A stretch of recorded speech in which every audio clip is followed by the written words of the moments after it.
It was time to replace my old MacBook Pro from 2015, and I chose the M1 Pro MacBook Pro.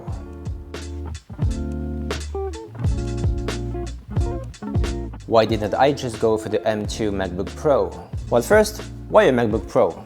I edit videos and I edit photos. And since I use Final Cut Pro, which is an Apple product, a Windows laptop was not an option. But the reason why I went for M1 Pro over M2 MacBook Pro is because many reviewers has came to the conclusion that the new M2 chip isn't greater than the M1 Pro, and sometimes it can be even worse. We can read that the M2 MacBook Pro based model has a slower write and read speeds than its predecessor, but also has some thermal throttling issues, suggesting that it needs a better cooling system. Whether this is true or not, I cannot verify, but since it's a big investment, I decided to play safe and go for what the reviewers were saying and decided to go for the M1 Pro MacBook Pro. I haven't upgraded my MacBook Pro since 2015, so the differences with the M1 Pro MacBook Pro is quite noticeable. First, importing clips and exporting a project on Final Cut Pro. I imported 15 minutes of clip videos in my old MacBook Pro, including proxy media and optimized media, and it took an hour and 15 minutes. I did the same operation with the same clip videos with the M1 Pro MacBook Pro, and it took only 15 minutes. When exporting a 3 minutes project, it takes about 10 minutes with the old MacBook Pro. But with the new M1 Pro MacBook Pro, it takes 25 seconds.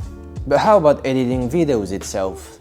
With the old MacBook Pro, I was already struggling to make some basic edits. You can actually see it. It needed time to process some basic stuff such as trimming a clip.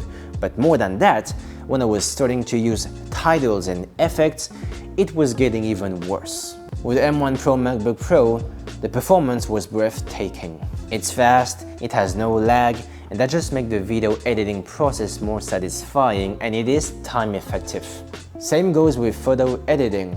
Every time I was editing a photo with Lightroom or Photoshop with the old MacBook Pro, it was lagging. When I was screen recording my editing process in one of my previous videos, I had some lagging issues. But with the M1 Pro MacBook Pro, editing photos is way smoother. Whether I use the tone curves, the gradient tool or whatever, everything renders smoothly with no lags, and you can see it. Here is an idea of how it renders when I edit a photo with the old MacBook Pro. And here is how it renders when I edit a photo on the M1 Pro MacBook Pro. To finish, I don't know if it's relevant since the M1 Pro MacBook Pro has been around since a while, but I think the M1 Pro MacBook Pro is a beautiful piece of design. Side by side, we can see that the screen is larger, the keyboard's keys have some backlights, the speaker on the sides deliver great audios, and you have more USB ports on the M1 Pro MacBook Pro.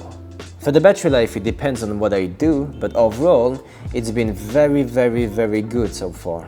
It doesn't mean that the new M2 MacBook Pro doesn't do all that. Actually, it should and probably would. But since I'm putting lots of money in a new laptop, if many reviewers report kind of the similar experience according to the throttling issues or the slow SSD situations, I just don't want to take the risk.